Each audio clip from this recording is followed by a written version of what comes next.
नमस्कार मैत्रिणींनो, काजल रेसिपीमध्ये आपले सर्वांचे मनापासून स्वागत आहे।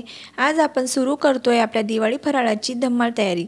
दिवाळी म्हटले की सर्वात आधी आठवते ती खमंग आणि कुरकुरीत चकली। आणि चकली छान होण्यासाठी सर्वात महत्त्वाची गोष्ट म्हणजे तिची भाजणी। आज मी तुम्हाला दाखवणार आहे अगदी घरच्या घरी परफेक्ट मापात बनवलेली चकलीची भाजणीची रेसिपी। चला तर मग सुरू करूया आजचा सुंदर प्रवास। दिवाळी फराळाच्या सुरुवातीचा पहिला टप्पा। इथं मी 2 वाटी रेशनचे तांदूळ घेतले आहे। चकली बनवण्यासाठी आपल्याला रेशनचे जुने तांदूळ वापरायचे आहे। तसेच अर्धी वाटी पोहे घेतले आहे, 1 वाटी चणा डाळ घेतली आहे, अर्धी वाटी इथं उडीद डाळ घेतली आहे, अर्धी वाटीपेक्षाही कमी इथं मी साबुदाणा घेतला आहे, अर्धी वाटीपेक्षाही कमी धणे घेतले आहे, तसेच अर्धी वाटी इथं मी मूग डाळ घेतली आहे। ज्या वाटीत पोहे घेतले आहेत त्याच वाटीनं इथं मी 2 वाटी तांदूळ घेतले आहे। आणि हे सर्व साहित्य मी न धुता इथं एका सुती कापडाने पुसून घेतलेले आहे। डाळीला तांदूळाला लागलेले जे पावडर असते ते आपण एका सुती कापडाने पुसून घेऊ शकतो। आता आपल्याला हे तांदूळ भाजून घ्यायचे आहे। 1 ते 2 मिनिटं आपल्याला हे तांदूळ परतून घ्यायचे आहे। इथं आपण बघू शकता मी तांदूळ इथं भाजून घेतलेले आहे। आपली चकली ही कुरकुरीत आणि खमंग होण्यासाठी आपल्याला हे सर्व भाजणीचे साहित्य हे भाजून घ्यावे लागते। आता इथं चणा डाळ देखील आपण भाजून घेणार आहोत।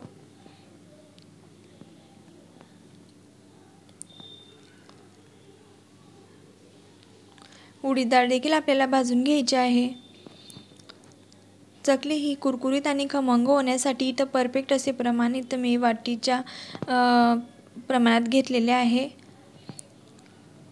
आपण एकदा नक्की ही भाजणीची रेसिपी बनवून बघा। छान प्रकारे आपली कुरकुरीत अशी चकली इथं बनवून तयार होते। मूग डाळ देखील इथं मी भाजून घेतली आहे। साबुदाणा देखील आपल्याला अशाच पद्धतीने भाजून घ्यायचा आहे।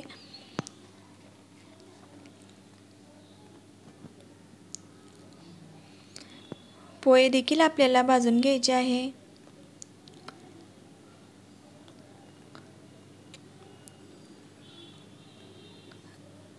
धणे देखील आपल्याला अशाच पद्धतीनं भाजून घ्यायचे आहे। सर्व साहित्य आपल्याला खमंग असे भाजून घ्यायचे आहे।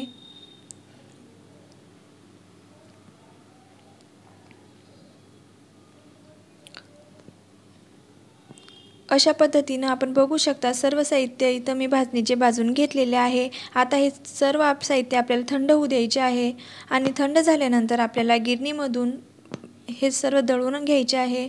ज्याप्रमाणे आपण ज्वारीचे आणि बाजरीचे पीठ दळतो त्याचप्रमाणे आपल्याला हे सर्व भाजणी आपल्याला दळून घ्यायची आहे। इथं आपण बघू शकता अशा पद्धतीनं भाजणीचे पीठ इथं मी दळून आणले आहे। तर मैत्रिणींनो, आज आपण पाहिलं चकलीची परफेक्ट भाजणी कशी तयार करायची ते। आणि उद्या मी घेऊन येणार आहे या भाजणीपासून बनवलेली खमंग खुसखुशीत चकली बनवण्याची रेसिपी। म्हणून व्हिडिओ पूर्ण बघा आणि उद्याचा व्हिडिओ नक्की पाहायला विसरू नका। धन्यवाद।